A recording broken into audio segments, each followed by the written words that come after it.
Okay. I think we are good. Or let's wait for another 2 more minutes. No, I was trying to go live, but due to some weird problem, it is not going live. So what I will do instead is record and put it up later online. That is easier for me. This thing of waiting for people is not my thing. Anyway, let's get started. There are enough people online. We'll get started. Okay. Ananthasayanan, are you ready? Yeah. You are able to hear me, right? I am able to hear. You are able to hear me. You're fine. Fine. Everybody else is able to hear us. So, Thilak, yeah, Thilak is also online. Ramji, I'll take care of admitting the people, so no, you don't bother. Okay, fine, thanks.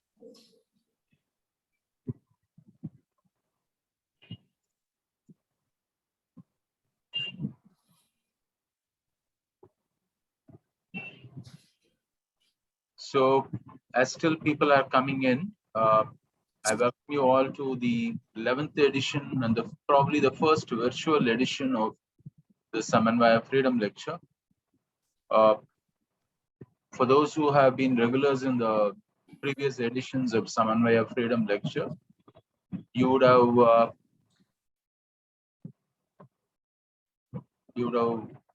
been able to remember. I think the last one was almost 6 years ago.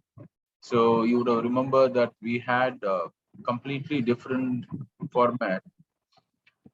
For us, it is a once a year getting together with our friends and well-wishers, because August 15th also happens to be the day of creating Samanvaya, so to say. And it was one of those conversations about, who actually greets us on Independence Day, who actually uh, gives a message on the occasion or on the eve of Independence Day. That we arrived at this thing that every year we end up probably listening to politicians, same politicians, same film actors, maybe a few cricketers talk about what is freedom and what is independence, what is in India. So it is one of those conversations that resulted in us creating this concept, saying, can we invite people who are doing some serious work and ask them to talk about, reflect on what does it mean to be free? What does it mean to be in this country? And we have had some phenomenal uh, lectures before. And each lecture has been a learning for us, at least. And for those who have attended, of course, many of them have come to appreciate it. But today, when I am sitting here starting this particular session, um, I remember all those who are not with us, who are regulars for the Freedom Lecture. There are several people who used to be part of this, organizing, people who were part of participating, creating, volunteering. Many of them are not here, not just the corona, but even before few have left. And this is the first virtual one we are starting. And as I was reflecting on the previous editions of the Freedom Lecture this morning, for me, what hit me first was all those people who will not be able to join. So it is with that memory that we start the session today. And it has been very difficult couple of years or 1.5 years for many of us. Over the last year and a half, the things that have happened that have shaped our discourse, politically, socially, economically, the number of issues that have been part of our thinking process has been very heavy. And some of them have left a mark in many of us that is really difficult. So it is while reflecting on particularly the challenges that the migrants faced last year, And let's face it, the pandemic was not something that anybody was prepared for. It's not, when you look back today, it is not something that you can think about who was there, who was not there, who was able to provide support, etc. But the challenge we saw last year, and again the challenge that we went through this year, it, it is something that nobody was prepared for, and it is something that we noticed people had to face on their own. And it is in that context uh, we have come to recognize what is the value of several of civil society work that has been done time and again in this country. What does it mean? What is the value of it? How does it uh, impact us? And literally, it has saved lives time and again for us. It is in that context when we were thinking about whom do we invite this year when we decided to start this virtual session. Uh, the one person, one name that kept coming was Thilak. When I remember Ananthoo writing about the first day he took off to meet migrant, he had recorded it on the social media, and he had said how it was. As he was moving, he called Thilak and said, "Where are you?" And Thilak said, "I'm already there. I'm serving food to some migrants." So just from then onwards, that he has been continuously there, right at the forefront, providing support to many of the migrants last year. This year, providing support for people who are hospitalized and people who are in search of oxygen, in search of beds, etc. So it is in that context we felt that it will be nice to invite him to reflect on what does it mean to be volunteering in this context, what is his experience. So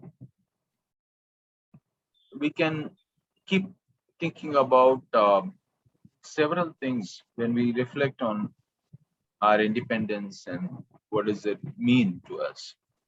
But in celebrating these heroes, people who have been doing work, what we have always felt at Samanvaya is this gives us something serious to feel happy about, that yes, we do have people around us who are attempting, very ordinary people like us who are able to make phenomenal difference to society. So it is with that I welcome Thilak for this program. Thank you very much for agreeing to be part of this and deliver the lecture, Thilak. And introducing him will be Ananthoo, who doesn't need much of introduction to this group or to the Samanvaya people. Ananthoo is um, founder, representative, boss, facilitator, campaigner, activist, serious writer, thinker. Now his beard is growing, so he will soon be called a philosopher as well, unless he becomes a guru on his own accord or something. So Ananthu is several other things, but more than anything else, he's one of the most amazing people manager who is able to bring together all kinds of people and make them work together for causes. So Ananthu is the best person to be able to introduce Thilak and preside over this evening. So welcome Ananthu. Thanks for agreeing to come. I know you have been in Delhi, you have been in Bangalore. So you are very busy. So thanks for making the time and being with us here today. So now I request Ananthu to take over and please introduce the speaker of the day, followed by the Thilak will deliver his lecture. Thanks everybody who has joined. We were planning to go live on Facebook with this, but due to one particular technical error, I think I am unable to go into Facebook. But this will go on Facebook and YouTube subsequently because we are recording this. Thank you very much. Over Thank you. Thank you, Ram. Hello, everybody. Yes, I'm very happy introducing our star Thilak Raj. That's one of the easiest things one can do. But there are also a lot of anecdotes, a lot of stories one can keep saying because there are so many things. You think of something, Thilak already would be doing something around that, or he will be there, or he will jump in. Always. So it's a pleasure to be introducing him, and also honored to be a part of Samanvaya Freedom Lecture, which is always something that we all used to look forward to. In those days, we all used to keep guessing who Ram will bring this year. It used to be interesting for me. One of the best has always been Gomati Nayakamaya that we keep thinking of when we think of a Samanvaya Freedom Lecture. Going back to Thilak, he is someone, a born volunteer. I have not, coming from me, you should be assured that I have seen so many volunteers across India, worked with many of them. I still rate him as one of the best and in the topmost. He's a born volunteer. There is a volunteerism in him, always bubbling, and he's always on the edge, ready to help. Jump in and pitch in. That's always his. I remember when we were working for the National Seed Diversity Festival, one of the largest congregations that we planned here from the organic Tamil Nadu Organic Movement. We had it in Anna University. We were doing, and the previous night around 11:30, 12, when we were just looking at all the final things, suddenly there was one cracked ventilator on the top of the hall, and there was something else which was looking very dirty on the ceiling. We said, Thilak, there is a problem. He said, okay, no problem, we'll take it. He didn't even listen to the problem. He said, no problem, we will take care. That's how we will enter it. Then we said, so like this, he will run to his car, bring a few saris and say, we will just decorate it like this from here. Nobody will be able to see that. This is at 12 o'clock. Then suddenly at 12:30, we have, we asked for a tree, a seed tree, a symbolic gesture there, on which a lot of seed bags and seed bottles will be hung by various people, whoever comes in. And that seed tree was not there to be seen at midnight. And next day morning was the inauguration. So our man says, don't worry, it will be there. So the next morning, somehow he will bring it, and it will not be just something that will just patch up work at all. It will be pakka. It was one of the most beautiful things that we had seen, the way he would take it up, the whole thing. So that's his specialty, and never worked up. He will just be cool, casual, the other end of most of us, basically. So it was always like that. So one of these days during this lockdown, I was just saying, so what if we are stuck at homes and we are struggling, what are those physically challenged people doing? It was just a thought. Generally thought I will just call the Thilak, and so when I called him, he said, why are you suddenly thinking of that? I said, so what are you doing now? He said, I have bags of groceries and stuff I'm carrying for the physically challenged to their houses and delivering. And how did you decide where you will go? So he went to the government and took their data, collected where they're all living, and he'll just randomly go from here to one house in Nagdanallur, from there one house in Pammal, then he will come here to Korattur. He was delivering them. He just casual, the thought came, ask him, and he's already there. That's Thilak basically. So what will they do? That's all. There is nothing else for him to think of. Is it possible for him? What will he do? Where he will do? He'll be already on the road. Similarly, there was also the other time when for this migrants issue also, we just had to call him and he'll say, I'm already on the road there on the Calcutta road.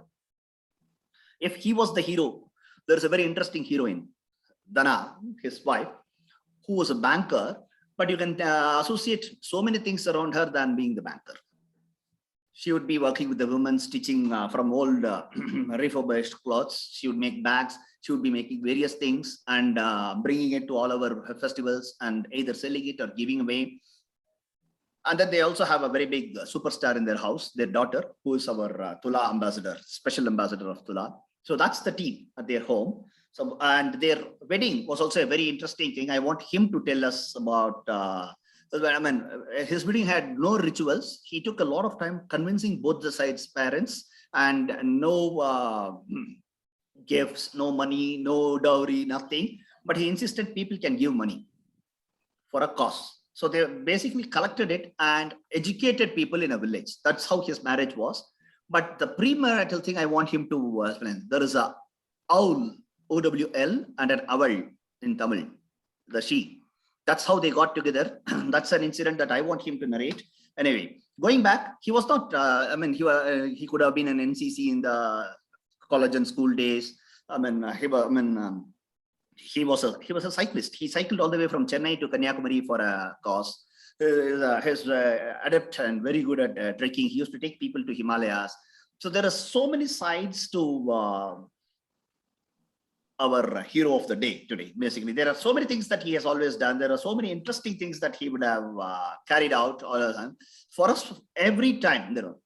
So in Gumadipundi, in that Calcutta road, when we were talking about I'm going back to the migrant story. I'll have to quickly finish that. So suddenly one of these days, we were just talking about the migrants struggling, walking. We saw some pictures. Some of us wrote about it on the Facebook. And the next day morning, 5:30, I was basically restless. And then, let us head to the nearest highway. Let us see if people are walking. Let us see what we can do. So general randomly started, and those were the serious lockdown days. So we didn't even have stores open, shop open. You were not supposed to go. So as I was going there, as I was nearing there, I just thought, oh, I should have told this man. He would also have come. I called him and he said, I'm already there feeding people on the Calcutta highway. And he knows, he's telling me casually, there are only 2 trees there in that 18-kilometer. That's where people will stand. Don't worry. And there is one half constructed bridge. That's where another 400, 500 will be there. If you are carrying any bread, water and all, go there and start serving them, and I will come there. This is our man's response when you just want to try to ask him where he is. And there are so many other things about that story. I would also want him to say, see, on a freedom talk, it's a very interesting thing that people like us could contribute so much to a very serious problem like that, achieve so much and shame a government. That was the best part of it. And Thilak has been doing it every day, day in and day out. He has worked with so many.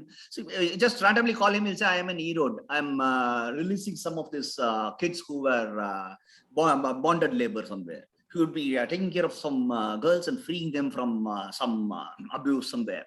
He would basically be working with the village women and creating a rural livelihood there. He will be organizing, bringing a teacher from somewhere and teaching in a small government school. There are so many things he keeps carrying on. So there is also a big advantage. So we had places. So any village you go, he would have worked there. So it's very easy for us to camp, put our things there, or just cook on a roadside. Then there'll be people would come and pitch in also automatically. Rightly called, his NGO is called Sevai Karangal, and he has been a part of our journey also from the day we know. It could be various things.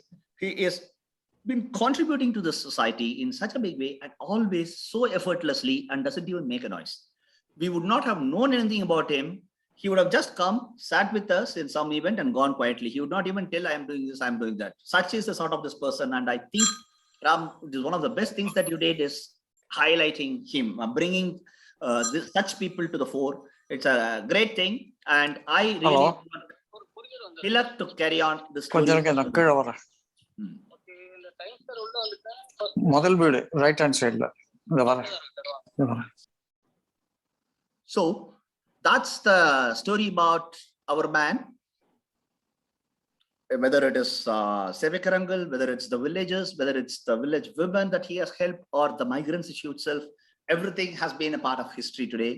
He has created so much around there, and I want him to carry on his story from there. Thilak, over to you.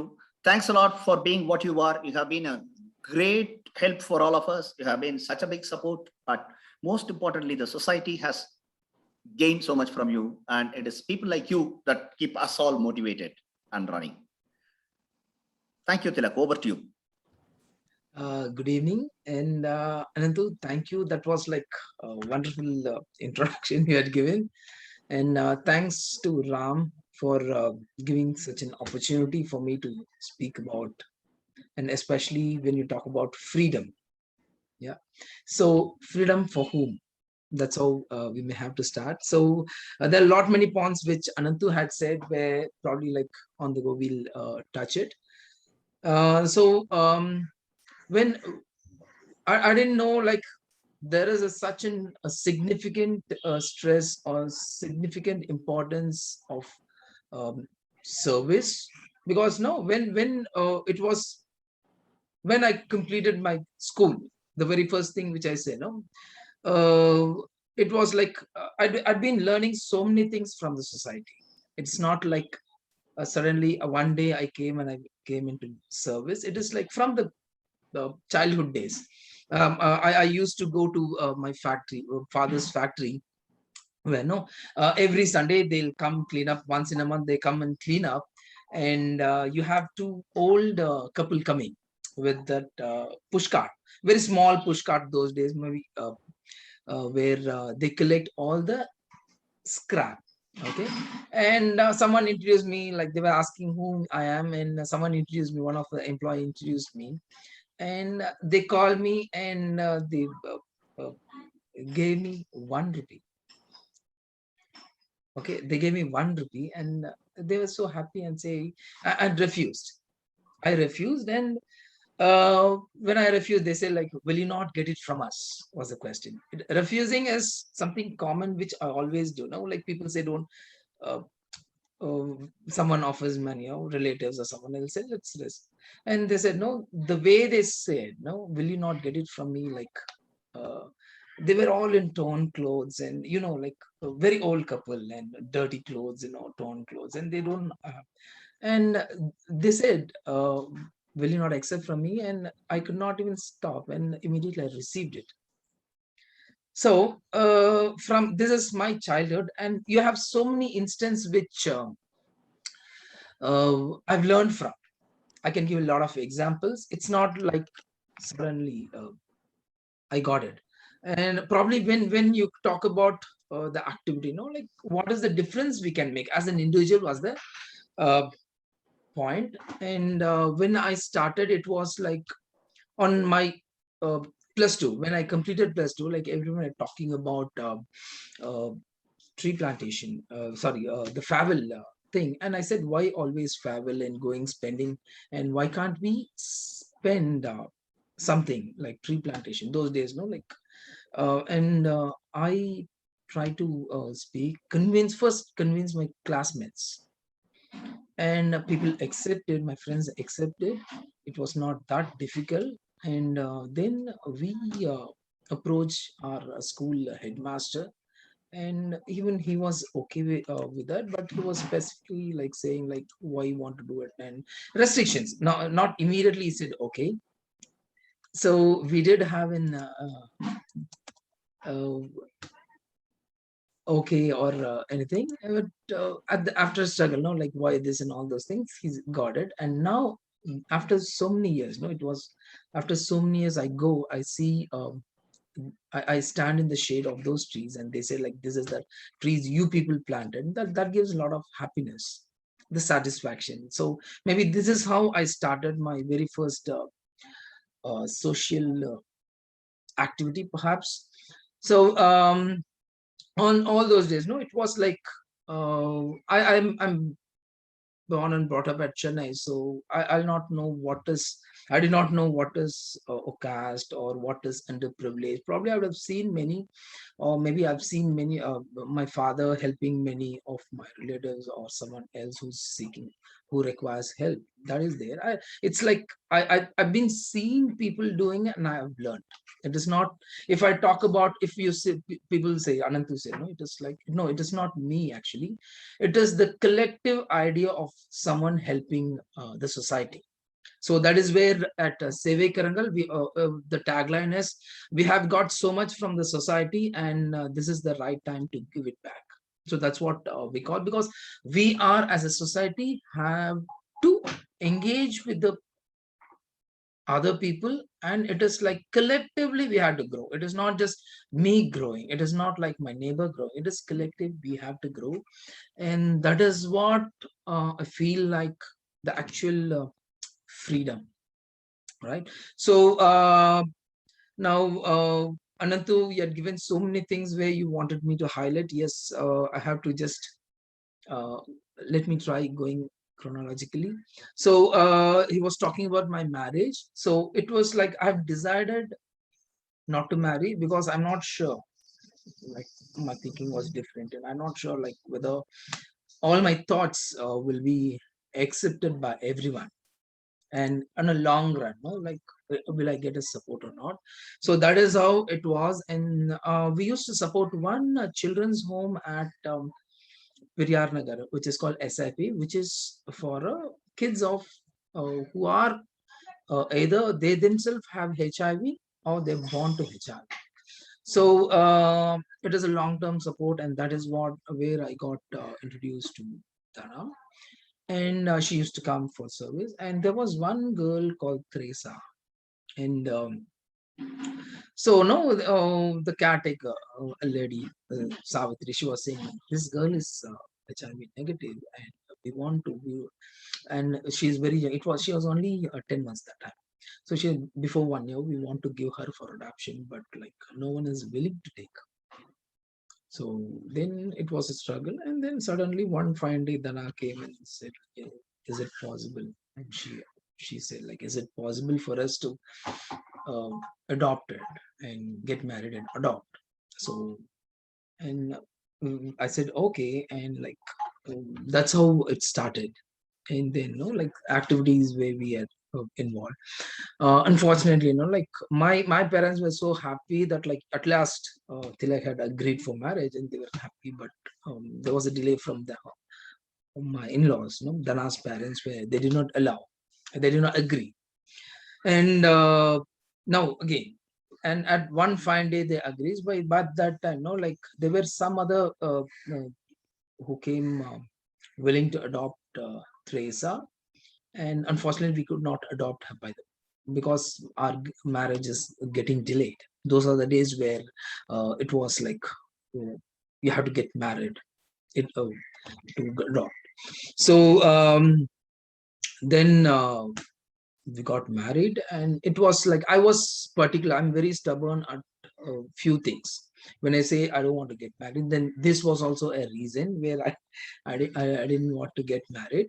So it was like I want the marriage to be very simple, very particular, and it was like the parents had come to my place first. We visited their place, and they were okay, and they visited our place, my house, and they were discussing about how to conduct marriage. And I was very particular, like I don't wear any gold, so I was very particular that um, mm, they should not be gold. They were offering. Like I said, we have to give you bracelet, chain, and a ring. I said, no, I don't wear it. And at least they said, let me give you a ring. And I said, no, still I can't wear it. And then they said, like, we will give it to you, and that's okay. For a formality sake, we'll give it to you, and you don't need to wear. Just leave it. And I said, no, it's not that easy, because if at all someone had given it, if you have given the gold ring, and if I did not wear it, that will be an insult to you, which I don't want to do. And somehow, no, like there was one of Dana's cousin who understood the situation, and he convinced their relatives, saying, no, let's do it this way. And that is from the part. And see, I visit almost 10 children's home, 10 to 12 children's home on a regular basis. So I can't avoid people who I know. So they were my friends, and they were my relatives or brothers. They call me Anam, and so that is there, and which I don't want to miss them. And I said, no, these are going to be the chief guest. So it was almost 270 kids from 10 different home who participated uh, in the reception. And again, no return gifts, and marriage was very simple at a temple. And then reception. So the return gift, it was like I didn't want to spend so much on the return gift part, and I wanted them to remember like the marriage gift. So we thought we'll give saplings. So we got some fruit saplings or flowers, trees, and all those things, and we distributed. And even now, no, like, and gifts, of course, as Ananthu said, we refuse to give, because the reason where I want to make it a simple marriage, no gift or return gift. Well, there is, like, you would have seen so many marriages across Chennai where they spend for 1 day uh, event, they spend so much of money, and they've been become debts. So much of large loans they take just for conducting the marriages. So just pride, just someone had done it, let me do it better than. So that is what. So some way we had to break it, and that is the reason we want to do that. And as expected, when it came to gifts, we said no gifts, but still no. Like, what if someone comes? We can't refuse. If someone had come and give you a gift, and on that day, we can't refuse. So what can be done? So in advance, we thought, no, in advance we said, let us, you can give as a gift. Okay, you can give as a gift, but it should be cash gift. So there is no gift which is bought, because see, you give a clock and it runs for a year, and after that what? You give some wall hanging, it has a time period. So we have collected as cash, and there were so many people who had generously given us a cash gift, and those people who are, I don't know, they've not seen me, but they've thanks to Bhavna. Bhavna is one of my good friend, Bhavna Nisima, who saw the invitation and says that I usually don't go to marriage, but one tagline which says no gift. So I thought I'll check, and I told the story, and a couple of days back she calls me and say like, your story seems to be interesting, and can I write it as a blog? I said, yes, if you want others to change, yes, you can do. And that's how our story, in fact, thanks to her, like the entire story got published and it was shared. Still, it's being shared. So probably I'll share the link here for you people to go through it sometime later. So, and that is what, and still the cash money which we have collected, still that's been deposited as a fixed deposit. And every year when we get the interest on our wedding day, we select one student, especially girl, and we give it to her for her studies, education. And we ourselves named as, we're not formed any organization, we've named it as Teresa Educational Fund, and that is how we give it still. So if at all people had given me as a gift, now that would have gone by this time, like 8 years gone, whatever gift, unless it is a very a solid vase or something, that would have stayed, but any other thing would have gone. But still, it's been remembering people that yes, you are the part of this scholarship. That's how we do. And when you talk about Sevai Karangal, so from the school days, I was been working with so many organizations, visiting children's home, collecting groceries for them from someone, or will be um, collecting old clothes, visiting them, spending them. I remember like there was a children's home nearby where every morning I used to go there and give them a good bath, or train them on how on oral hygiene, or like taking care of themselves, grooming them, and all those things. And now, like they were, went into the needs. Now, then is where we thought, no, we need an organization, and luckily we got a wonderful circle, or we all belong to a meditation group, and luckily everyone came with the same idea, and only then we started the Sevai Karangal, and we started supporting children. So, like we did not want. Like we did not foresee that it's going to go big. It was like every month we used to collect 1,000 rupees. 5 people share 1,000 rupees, and we go pay to a shop, ask them to supply milk to a children's home where there is a shortage of milk, and that is how it started. For 1 year, it was only 1,000 rupees we contributed. Only after a year, then we started other activities. We started giving study materials. We started giving when we start like we had some leftover funds with the study materials. Then what next? Then we started providing scholarship. There was a request, and then we gave, and it all multiplied.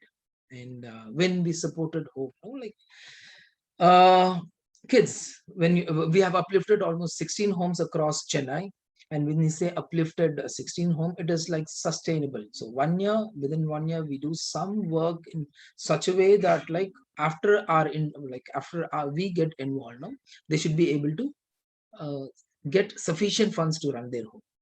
So that's all. And that is one part. And spending time with the children.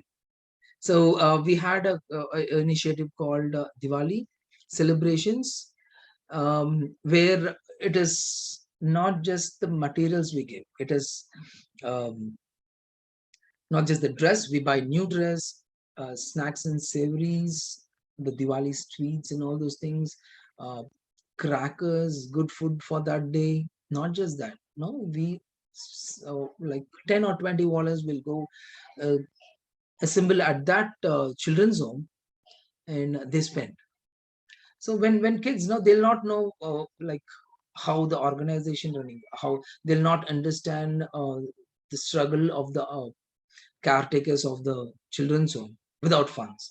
So they know like they'll be at that moment, and yes, they want to enjoy, and that is where like we provide volunteers, and they really enjoy that is a very good hit. Still we do it, and there were so many people pitching in, and meanwhile we were also visiting bits and pieces, we were visiting villages, and then like we started one tailoring course in one village that was went really well, but we did not expand it. And only on 2016, when we entirely, we got so many people from by this time. Now you have so many groups coming up, especially post Chennai floods. So many people came where there was not much of requirement for this children's home which we supported or anywhere. So we moved to rural, and we completely adopt a village. And it's not like we have a project, we go do it. And there we saw different scenario, entirely different scenario where you have set up where the tribals will be away from the village. You have a main village, and distant will be the called Dalit colonies, and distant from them will be the tribals. So we started scouting, and then we found like how they've been completely ignored, and they've not been included in the mainstream. So then we started providing livelihood support. When we say we take up a village, it is a tailor-made based on the village's requirement, not our requirement. And we say like we are so privileged that we get so much of things around us. It's not just in terms of money, but also in terms of information, or in terms of facilities. But whereas now these people are completely ignored. Now, still, when you say they are in still dark times, we are in post independence, but still they are in pre-independence. That's how I'll differentiate them. So much of struggle they face each and every time, and not just from themselves, society, and most of the villages I worked was people who have been rescued from the rice mills, who were there as a bonded labor in rice mills, and they've been settled. And but still, even after settlement, like they know how much they get. They have been given ration card, but not much of work, not everyday work. They know the work, but they'll not be called.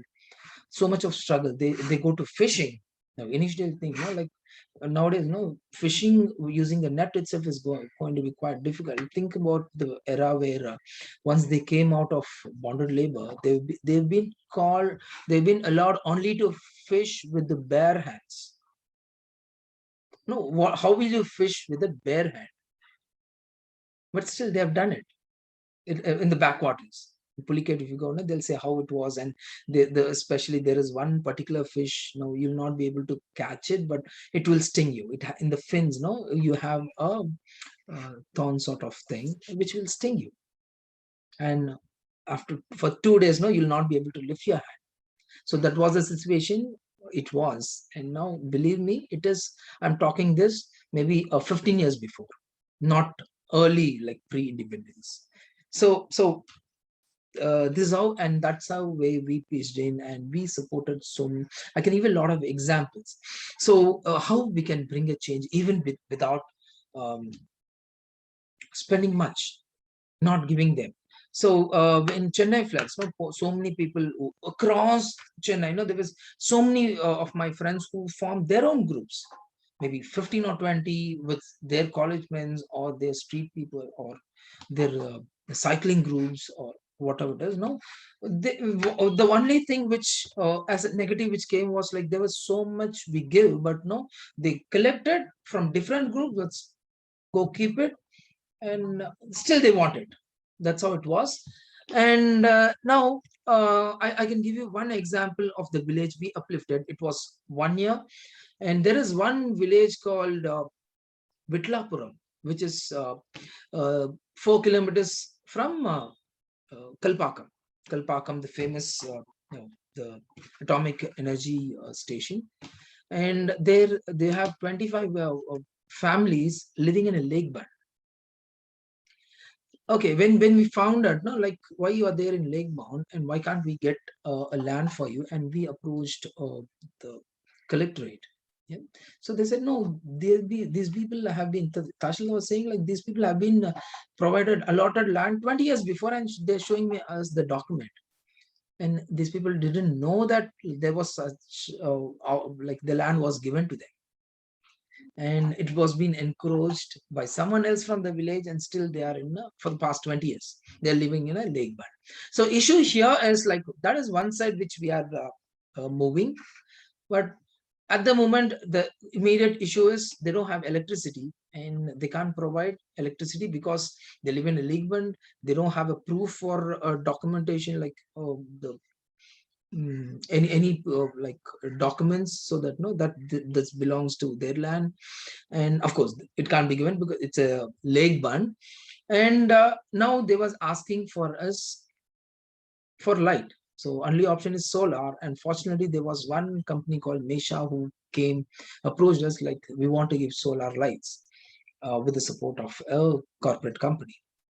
And we gave the lights to them. While giving it is free, worth of 14,000. It was free, and they'll be spending 700 rupees approximately per month for kerosene to light, and mostly they'll not get work. So monthly 15 days will be they work, and 15 days they don't get.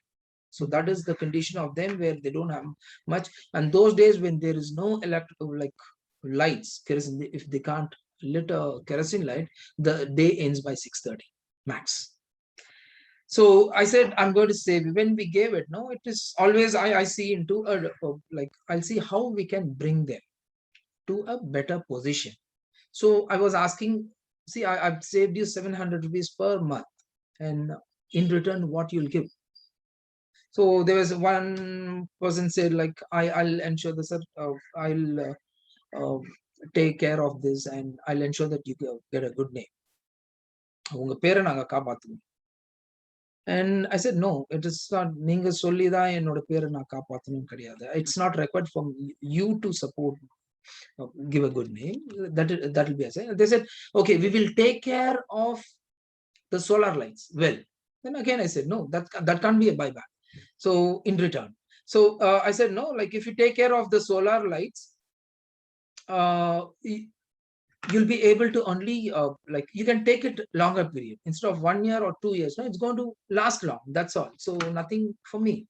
And they said, no, you tell me and we will listen. So I said, you have to give me 300 rupees. So we rounded up actually like 700 rupees. Half of it is 350, rounded off to 300. And I said, you have to give me 300 rupees per month. And this 300, you have to put it in your bank account. You have to deposit in your bank account and show me the passbook. And if you continuously do this for a year, they were asking so many other livelihood support. Like few were asking fishing nets, few were asking goats, and few were into wood cutting. And they said like if you're able to, we rent the wood cutting materials, and if you're able to, what they used to take this jalifora, velikata, and they give it to others who will make that it into a charcoal. So they need material. I said, if you're able to continually do this, I'll support you with all these things. So in between, it was the first month when I went there, like no one, it was like 1/3 where had deposited the cash to their in the bank, and others did not do. They're not used to it.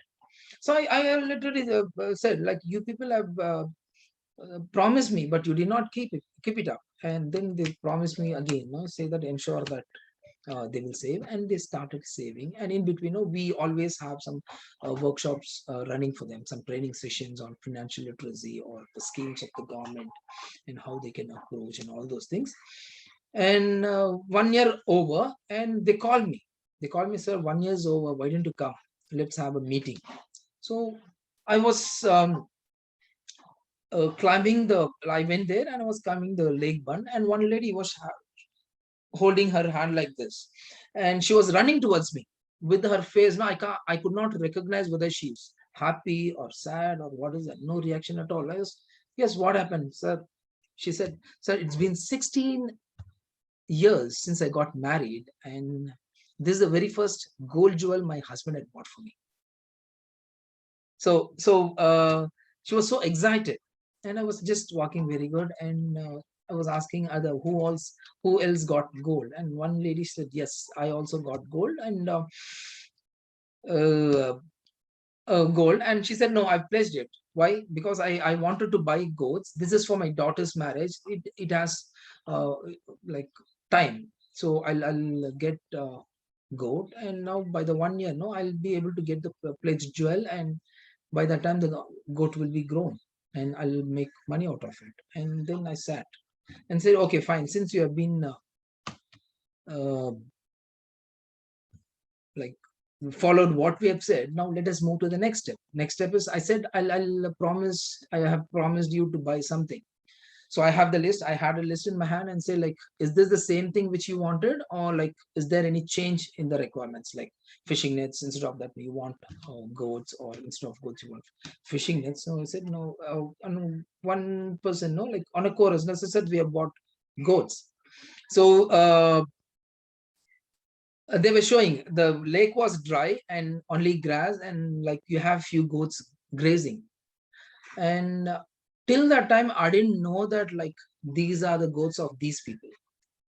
So they said, sir, with the savings, I bought these 2 goats. And each and every family, 25 families out of like almost 20 families showed me, so this is the goat which I got. This 2, the black and white one, it's mine. The red one is mine. So this one, I was so happy, and others know. One person stood up and said, I asked him, why you did not, where is your goats? He said, sir, no, I did not buy goats. But one thing is like, so this is the very first time I have changed my thatch roof without getting a loan. So if they get a loan, change the thatch. By the end, they get like they complete the loan, the thatch is gone and they have to replace. They always in debt to change even the thatch. So this is what, and then said, like, you're done what I'm supposed to do. So what next? And in chorus they said, sir, enough what you have done for us. You have showed how to live, especially like this is the exact words. So you have taught us how to live. So in front of you we'll live, and we'll show you how we can lead a good life. And they requested me, they know like so many villages we are working with, so they asked me to move to the next village and start working. Even now I get a call from those villages whenever there is a festival like Diwali or New Year. They call me and they wish me, and fortunately they were allotted land, and now they call me and say, like, sir, we are going to keep a Sevai Karangal board in our village. So that is one example I can say. Now we not spend much. We did not even spend much except for giving the solar lights. But how we can change, or how we can transform the mindset, or we have to just show the way. That is what we feel. So we have to just show the way and make them move forward. So now one village is uplifted, so I can move to the next village. That's what we believe. So we believe in 2 things. One is sustainable development. We can't give materials, keep on giving materials and support them. We have to teach to fish. That's what we believe. And now, while lockdown, no, like when I can give you many examples like this, which the villages had become self-sustained or received enough support, and no need to receive support further. So that is what we were doing, and the pandemic came, and the people lost job. They will have to sit, and the government announced that yes, let us like announce ration and 1,000 rupees for the families. So I was just speaking with my coordinators, our coordinators across villages, and find out like what is the situation. And only then, no, like we found that like 40% of the villages which we work, 40% of the popular families doesn't have ration card. So people who get ration, who have ration card are benefited. But what about people who doesn't have ration card? So that is when we pitched in and we started asking our coordinates to collect the data of families doesn't have a ration card, and we gave a kit which will last for 1 month. So that's how we started, and we have distributed to almost 81 villages across Tiruvallur, Kanchipuram, and Chengalpattu district. 81 villages. And while we were giving to one place, I saw a bunch of people walking, maybe say some 14 people walking at Gumidi. I asked, and I stopped and asked them what is the case. They were walking all the way to Vizag. They started yesterday night from Gindi, and they've reached by 2 o'clock. They've reached Gumidi, and they are going to walk another 950 kilometers. And now I asked them to wait. I got one number, and they were scared. So they thought, no, I'm going to hand over them to some police or something. No, like I said, I got the number. I said, wait here for a half an hour. I'll go give the groceries and come back. So I came back, and again, there was no shop. So we got some watermelons, we got some biscuit packets, and we gave it to them. And we got the number, and I was like calling them often and say, what is it? In fact, no, like they know how to bypass the toll, because already there was one group going, and they have they've gone towards the track and then walk 10 kilometers over the railway track, and then they move to a highway. So this is the very first instance I came across where people started walking, and this was on 27th of April. So then, seeing, there were so many people walking towards, and there was a shop where we buy rice, and he was saying like there are so many people walking, and I asked him, I asked him whether it will be possible. No, that too, it came like there was one group walking near his shop, and I stopped and I gave them some cash so that they can 1,000 rupees per family. I gave them, and then he saw it and say like this is what it's happening, and I asked them permission if we can keep some biscuits or water so that they can pick up and they can keep walking. And we started that we started giving biscuits, bread, and water.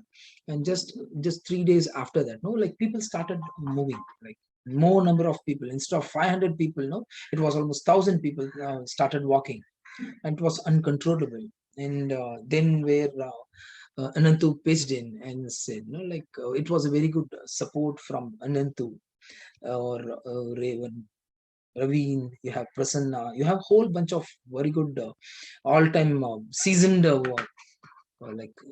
volunteers coming. And it became huge, and every day it was almost 2,000 to 2,500 people walking. And thanks to Nityanand and Jayaraman, where he with his help, we filed in PIL seeking more relief centers, more trains running. We asked, and fortunately we got a verdict for supporting us, and there were so many trains started running. And then what?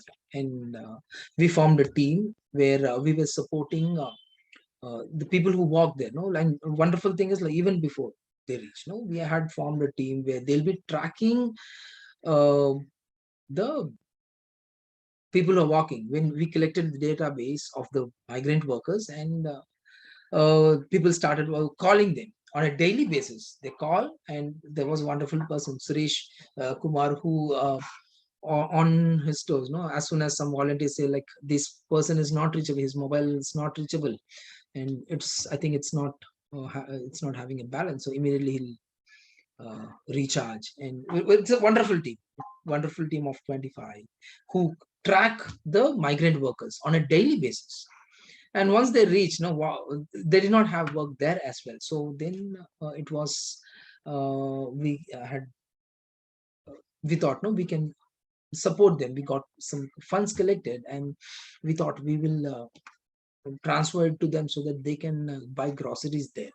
And that is what we have. One more team came, pitched in, and they call all the with the numbers which we had. They called all the numbers, got the account details.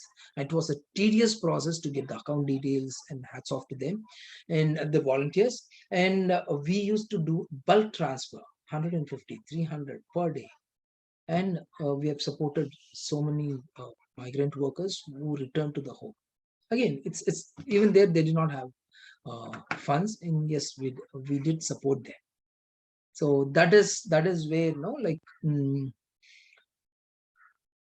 the plight of the migrant workers when you talk about, and that was disturbing, because how is that a government could not recognize, or there is a system actually, and it's been not followed.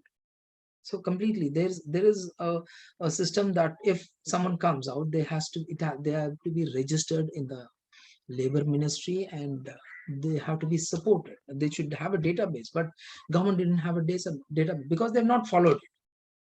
So and that is the reason, from ground, the entire scenario was entirely different from what you see in screens or the news. That was the condition. So when you talk about, again, are we of course we got freedom, but are we completely got freedom? Now, to whom?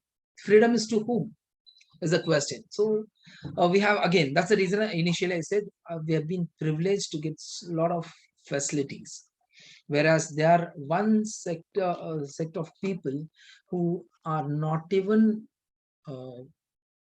up to zero.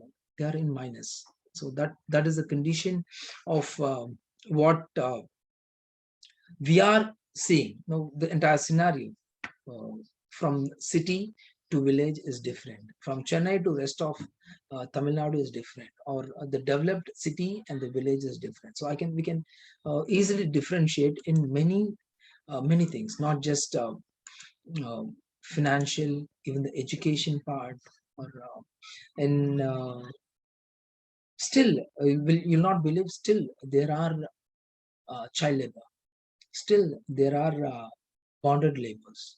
So I'll give you one example. Like a couple of years in 2017, we are getting we have adopted schools as well, and say like there are few with their information we get and know that there are few kids who are not coming to school. And when we see why they're not coming, they've been grazing the goats for someone else. Why? Because the parents had borrowed some money, 5,000 to not much, 5,000 to 10,000, and they've been, till they settle the money, this kid has to go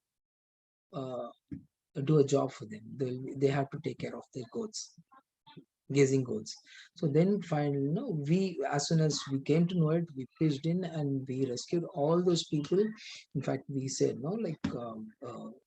spoke with the person and threatened them, and then we put them on school. But still they were people, and it was one Independence Day of 2017. So like we were hosting the flag, and once it's over, like someone said, there are few more kids in a mango farm. So we went there, and as soon as they saw us, they ran inside. The adults who had labored these children. So in fact, we had to run, catch hold of them, and then said, like, threaten them that if at all, if you don't release them, it'll be quite difficult. We may have to complain to the police and all this. And then they agreed, and those people also came to the school. It was totally 36 children who came to school, and whether it is 12 years or 5 years, all there in the same situation that they don't know to read or write. So we had appointed one teacher exclusively for them, and we paid them. And hygiene kit was one issue, like they don't have we also provided hygiene kit, whatever they require, the bags or the study materials, whatever they required for the education, we had provided for 2 years, and only after 2 years they were able to cope up with the mainstream students on the regular based on their age. So that was the one thing which so again, yesterday, it was not last week. There was a case where there were 5 families who have been in a farm. They've been as bonded labor, and somehow no, they had paid the money which they got as loan. And one fine day, the landowner comes and says that when you came, you had borrowed 20,000 rupees. Please settle that, and only then you can leave. And that was a shocking for them. And then yes, somehow now we were able to send our coordinator, and we were able to speak with those panchayat. In fact, he had hidden them. So we spoke with the panchayat, and now like we had released them. So it is happening. Even now, the rescue of bonded labor is happening. The rescue of children are happening. And that is where we have to pitch in and support these underprivileged people who doesn't know what is, whether it is right or not, who doesn't know like in which world they are, like, and we have to support them. And only then no, if I feel like unless and until you get all the privilege, not basic needs, only then no, we have achieved the freedom, or the only then we can say the fruit of freedom. So that is what we have to do, and we have to uplift, walking hand in hand with all the sectors, all the type of people, and then yes, only then we can say yes, we have done.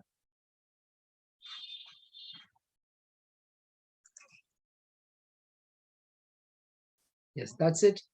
So any questions, or Ananthu?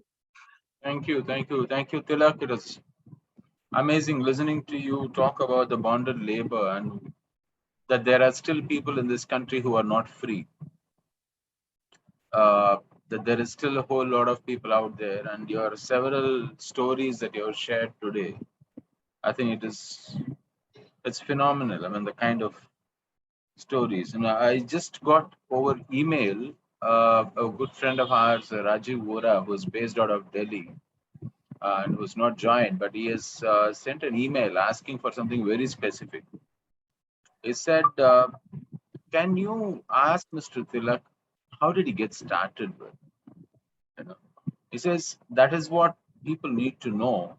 Today, the challenge is most people don't know where to get started. How do you get started? So, I think that is a very, very while I was listening to you, almost at the same time, I saw Rajiv Vora's mail. I also got a pop-up in my screen from another friend in other end of the world saying, "Where do people start?" You know, so I think the challenge is, um, with the amount of information technology available, the magnitude of the problems and the diversity of solutions, everybody has become a theoretical expert in.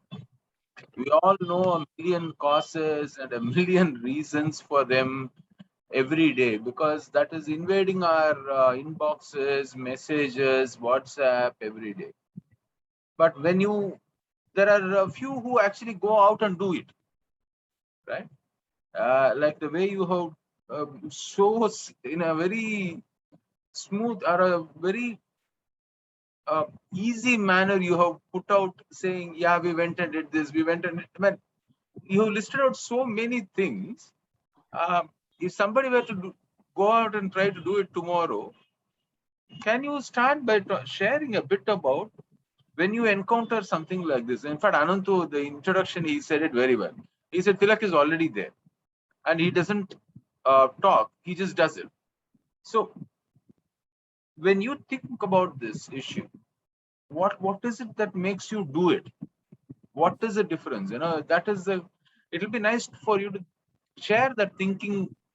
How do you think about this and why? Because that is exactly where the difference between people who are able to do things and the difference those who are unable to do, but who jump almost, who have become consumers of this 24-hour news cycle. Today we are feeling sad about something, tomorrow about something else, day after tomorrow something else, and then we accumulate the burden of not doing anything in million more issues. I think we were all better off without the information technology. At least we had less guilt about these things. Now no, Arctic is melting and Amazon is burning and Greece has got a forest fire, and then closer at home somebody's got flood somewhere, there is a landslide and coastal areas are going under sea. So you can't escape the news. So how do you start? Okay. Now, see, many of them think that like if at all they have to do service, it needs a lot of time and it means a lot of money, right? So when I started, when you talk about service, my very first initiative was blood donation. So it was, I turned 18 and that was my birthday, and just 2 days before, one of my I used to go to my father's factory, and one of our employees said no, one of their relative, one 10 years old girl is going undergoing an open heart surgery at Stanley and they need O positive. And that was it was so fortunate for me that my very first blood donation happened on my birthday, 18th birthday. So here there is nothing special, but no, when I came out of after donating my blood, the thank which like the parents of the child, they came and they hold my hand. In fact, they wanted try to touch my feet, which I that's what. So one blood donation can change this much. So it is not required that we have to always give money. Time is more important. So whenever, even now, I used to go for camps. I used to train kids on their like I'm a facilitator in experiential education, and fellow faculties will be there, and one person say like, what do you do otherwise? I said I run an NGO. They say like I don't have much of money to run an NGO, and different comments. And someone will say like, no, see, I'm too much of work and where I can't spend time. No, it's not. So people think that it needs money to run to do a charity. It needs time. No, it is not at all true. What requires for one to run like do a charity is willingness. So first we see, I believe in one concept that we all are same. The body is different, but we are all same network. You are a human and I'm human, not just human, even the equal rights we have to give it to the other like living organism as well. So this is what which has to be lifted, the thought of the oneness, which has to be lifted. And it is not required. You walk in a street, you see a blind person, visually challenged person, you cross them. That is one service. That is one service. You help someone doing, you go to a bank and someone doesn't know to fill a form, you help them filling it. That is service. So we can't define service as only doing in terms of money, or you can do it in a very small way. Just see how they are happy. You fill the form and they'll thank you from your heart, whether they have money or not. For example, 2015, there were so many people in Chulaimedu, where we have our hub. No, there were so many people for having so much of income, but they do not have food. They do not have food. So money is not going to come all the way along with you. And they had to starve for a couple of days until we provide them food. So that is there. So it is not required that you need money. Money is not important for service. It's only your willingness. In small way, and you don't need to give. If at all you say like, I'm privileged and I can give money. And there are people for donors, for example, no, there are people who earn lakhs and lakhs and they give a small donation of 1,000. But whereas I do have an individual person who's working and he gives 1 lakh as per annum as donation, and he doesn't have much. He doesn't have much. That is all. So the thought process, no, it is not just the money, it is time. Whenever say people call us and say what we can do, I'll ask them what you are doing. And I say, I'm a web developer. Yes, please help us in developing a website. And I can teach. Yes, please do help teaching in our centers, in our homes. So that is all. So it is not required. You can start with very small thing which is going to impact someone else. You'll not know the impact. Crossing the road, no, you'll not know the you help them, but the importance of crossing road you'll not know, but the person who had crossed will know. So that is where you have to see the end result, and that is how you can start in a very small way around you, around your home, around your hometown. That's where we can only then. That's it. So that is how you have to start. Thank you. Anybody else questions? Anyone who was here? There are several interesting friends here today. So friends who have questions to Mr. Thilak, please go ahead. It's a small forum, so interesting. That is, which is always good to have a small groups, because then we almost all know each other. Anyone who has any reflections, questions? I think Shubha is here. Yes, Kamini, please go ahead. Am I audible? Yes. Okay. It is very inspiring, Thilak. Thank you, sir, so much. And Ram, thank you for inviting and listening to the inspiring stories. So I want to actually share my little bit of a struggle, I would say. So I'm also into education, and I have lots of hope from children. I work with young children. So after this pandemic, my other than the concern of food, shelter, my concern is also about education of these children from vulnerable communities.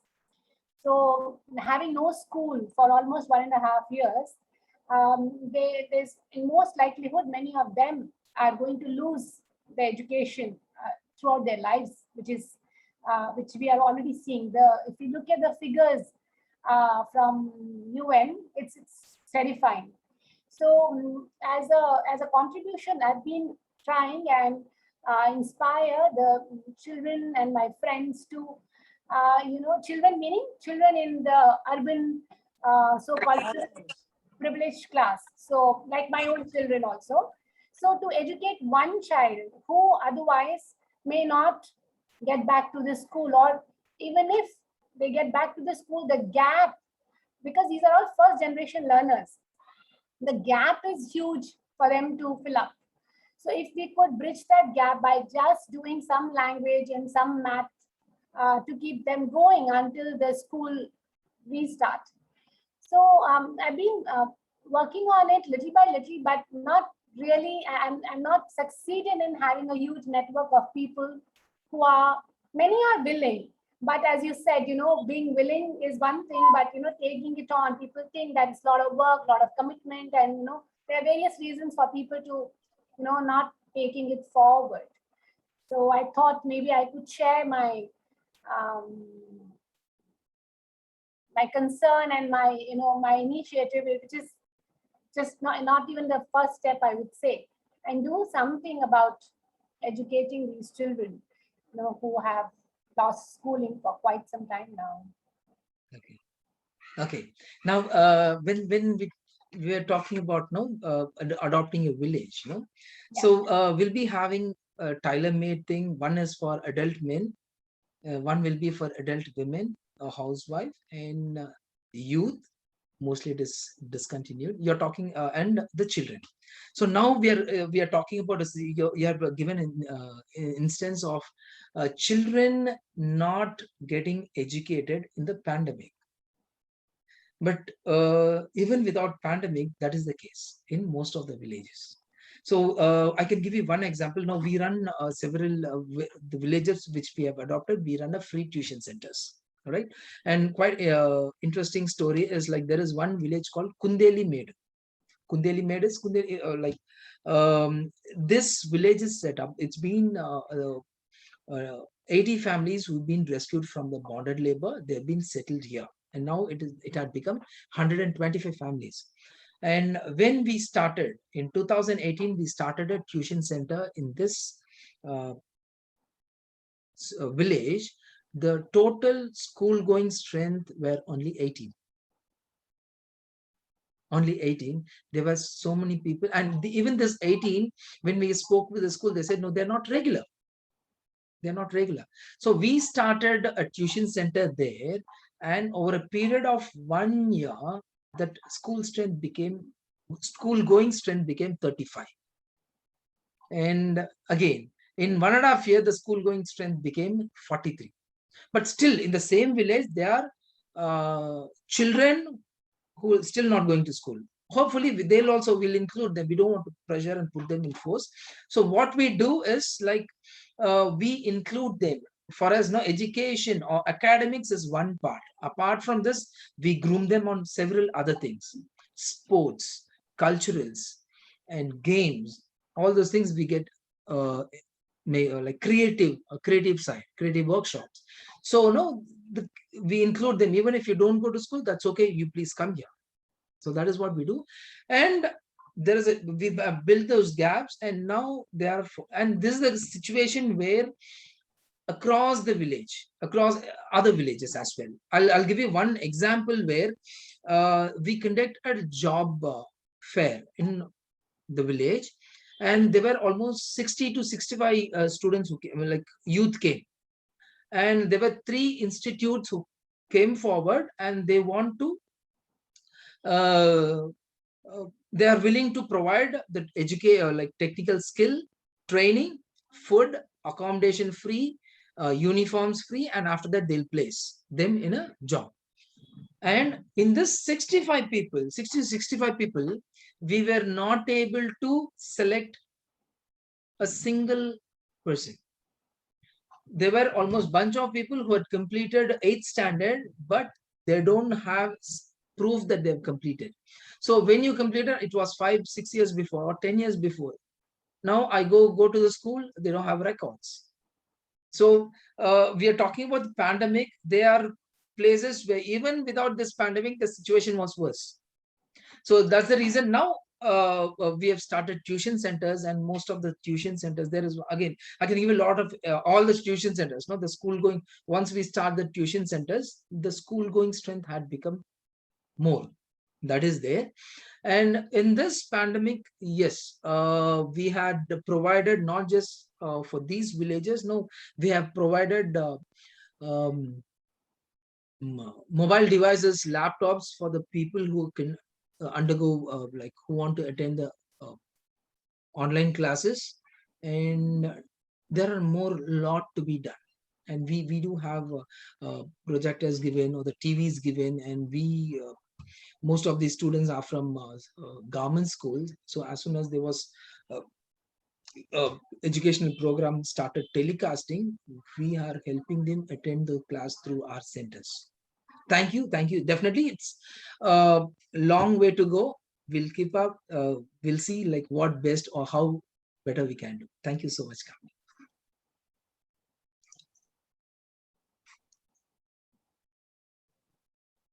Anybody else? Any other questions, thoughts, reflections?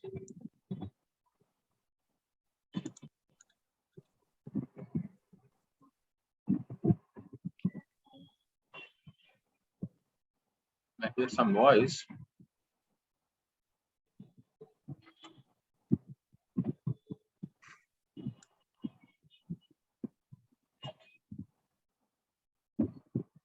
So Thilak, one question I have is, what is the role of government in all these? Because when you spoke particularly about this bonded labor and the challenges I mean, for me, the most telling statement that you have made today, which is really, it's kind of hitting hard for me, is when you mentioned about the plight of children because their parents have borrowed 5,000 rupees with somebody, that they don't know that they are bonded labor, that they are made to tend to the goats of somebody else. Uh, that is, uh, in this day and age, that is really, really difficult to digest even as a fact. You know? So,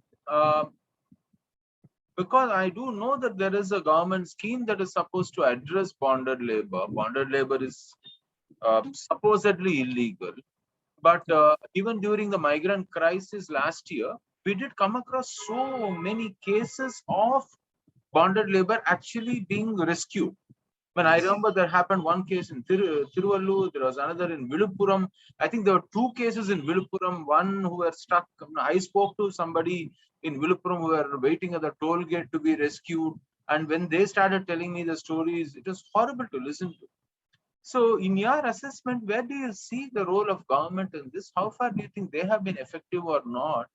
Because sometimes when I talk to people in the government, they say, no, we have been doing this job continuously.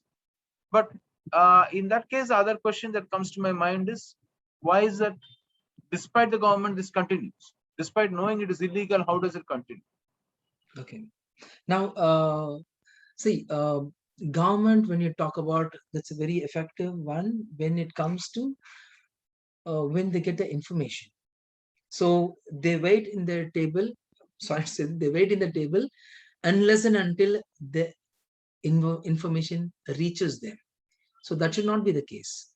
So they have to be proactive. So it is now, even now, I can bet and say, like, any bricklayer will have a bonded labor. Any bricklayer you go, you have a bonded labor for sure, at least 75%. Okay, so that is there, and where government has to be proactive. So yes, we appreciate government. They pitch in as soon as they identify the entire mechanism works, and they get release the bonded labor immediately, and then they'll be rehabilitated, and they'll be the person who has been released will be given land. Yes, that happens, but that has to be like it is happens only someone highlights it. So what I say is, they should the raids should happen regularly. Go find out, because they know, government does know where it happens. Bricklin, I can share, anyone knows. And rice mills, yes, partially it is there. They get the and farms. So they have to be proactive, and they should be able to if at all they're proactive and go visit, no, on field visit, definitely they will be able to do lot many rescues. That is there, and they are very strong. No, as soon as they know, yes, that rescue and rehabilitation happens really fast. That has to be appreciated. Definitely, that has to be appreciated compared to any other state. I'm like what I've heard. Tamil Nadu, if you talk about, yes, that happens really fast, but that should be proactive. What I feel.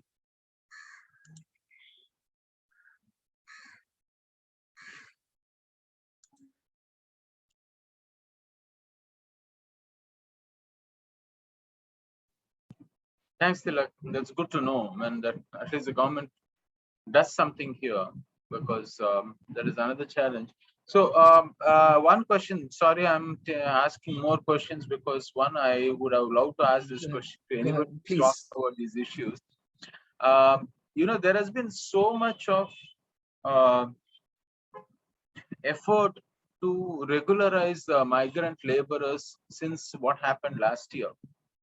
I am aware of at least 3 different government initiatives in Tamil Nadu by 3 different entities that are now talking about setting up migrant support centers, not only for migrants, inter-district migrants within Tamil Nadu, but also interstate migrants. There are several projects, close to, I think, several crores have been allocated for these projects. Do you see any positive moves? Because I think several states also, I think Uttar Pradesh, Bihar, Odisha started it. Many states started looking at facilitating migrants or regularizing migrants, migrant laborers subsequent to the challenge that was highlighted last year. So what would you see as a role of such migrant support centers moving forward? I'm asking this because even yesterday I was in a discussion about how do you make migrant support center effective within government. Unfortunately, governments often assume that they know more than they actually do, and they wouldn't invite you into these discussions, or people who actually were there in the forefront. So I was sitting in a discussion where people are talking about migrant support center and what it will provide. So if, let us say, a government were to set up such a support center, what would you like to see it do? Okay. Now, you're talking about this initiative, or actually the system is already there. So as per law, the government has to maintain a record of all these migrant workers and people who migrate for work, from other cities, interstate or interdistrict. They have to get registered, not interstate, but from interdistrict, but from other states. No, they have to register. What happens is, if at all you get registered, our government wakes up only something critical happens, like what happened last year. Only then, the system is there. You say like 3 different initiatives. That initiative is already there. Only thing is, we are just dusting the file and opening it. That's all. So it is already there, and that to be effective, it is not just the government's responsibility. Even the companies who are hiring these people have to take responsibility. Because see, if at all, if they get registered in the bond, the Ministry of Labor, then there are certain rules which has to be followed. Time frame of work, minimum wages, facility to the, all these comes. Okay, because they know. And whereas these people are brought into the company by agents, by brokers. So they have one commission, and they go, they send. So they'll not be willing, because work hours is entirely different for these migrant workers, and salary is different. The facilities which they provide, the accommodation or something, that is entirely different. So if at all, if we are able to bridge this gap, it will not be affected. So government has to, like, government system is there, and now they've taken initiative. Unless and until this mismatch, the like minimum wages versus what they get actually, or work time. So they work 12 hours. Migrant work 12 hours, and there is one. This is the one salary is less. So why last week, I had a chance to listen to one of an entrepreneur stating like people from Tamil Nadu are lazy and they don't come to work and all those things. No, it's not the case. It is not the case at all. Actually not. Because see, the situation is, you have a minimum wage here. So they demand minimum wage. They work 8 hours. No, it's not. Migrant workers, they are willing to work 12 hours. With a less salary, with less facility. So again, when you talk about migrant workers, that is what I feel is, it's a sort of modern labor. Definitely, it's a sort of, unless and until you scrutinize, the government scrutinize and bring all these migrant workers in this list of in the listing. The difficulty last time with the government was they don't know how many migrant workers are there. So when they release less number of trains, they said this is the number of workers we have. Yeah, they But still don't know.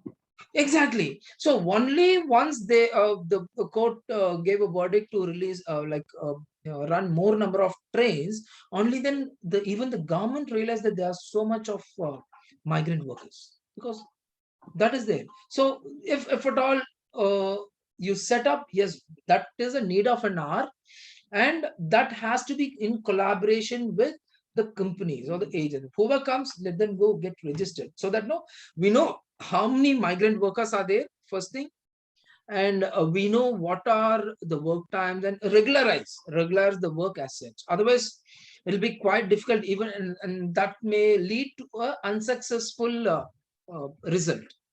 Yes. So that has to be considered, and only ways to get them registered. So you have toll, make entries, train there, so you know that they're coming, set up a help desk there, let them register there itself.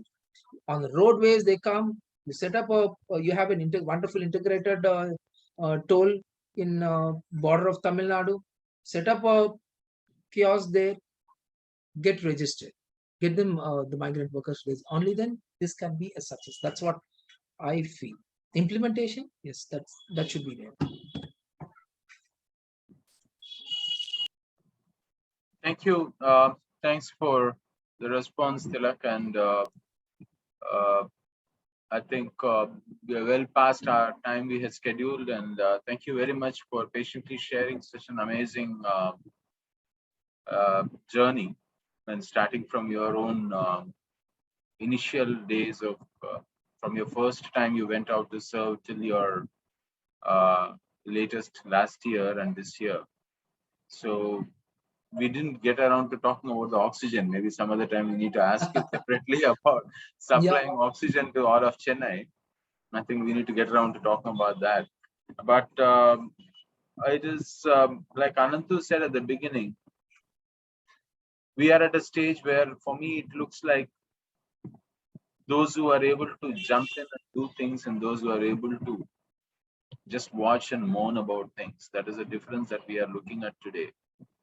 And that's why your efforts and what you do, and how much amazing energy you bring into what you do, makes it such an amazing effort for everyone to be inspired. And our own contribution to the world is that during the day of independence, when everybody talks about freedom, we profile that we are able to bring such an inspiring story to so many people. So this will go online, I guess, by tonight, tomorrow. So we'll get more people also watching. But thanks for sharing this. In our normal sense, if we had this as a regular program, we would have a specially designed verse from some inspiring verse that is aligned with the work that we do. So today we chose one particular verse like that, that is displayed in the background, which is from Bhagavad Gita, that says the highest form of service is that which is done at a time, at a required time, in a required location, without any sense of any reciprocity, and knowing very well that the other person does not have the capacity to reciprocate. That is this highest form of service, according to the Gita. So to me, what you are doing and the work that you have shared so inspiringly today is a highest form of service that people are capable of.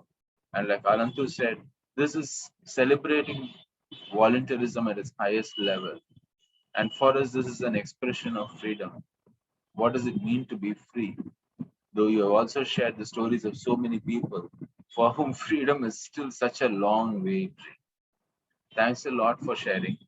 And it's been a wonderful And I didn't realize we almost went past time listening to you. I was like waiting for you to get to the next episode, and I thought we were going to talk about the other thing, one thing at a time. And but particularly this issue of bonded labor that you have highlighted today, I think it will remain with each one of us who have been here, and also with those who have been who will listen to this later.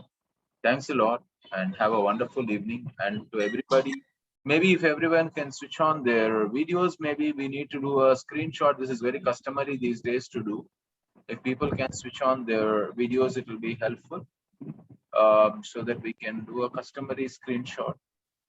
I don't see many people switching on. Joseph Thomas is here. Thank you, sir, for joining us today. I see you have a backdrop that is very much as colorful as our logo here. And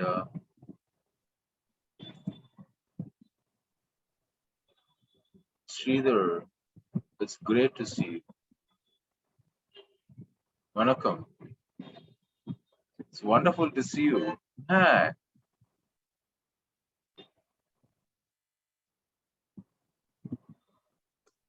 You're muted. Yeah.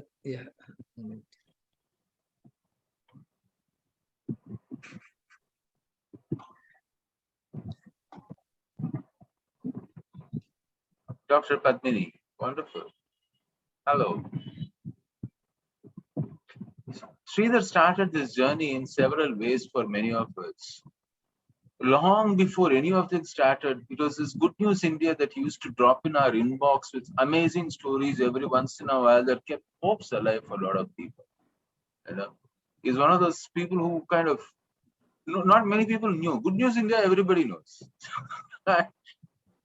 And he would drop in randomly in my office long ago, and it's like amazing to see him after such a long time. So wonderful. So now we go for the screenshot. Thank you very much. Give it a smile. 3, 2, 1. Thank you.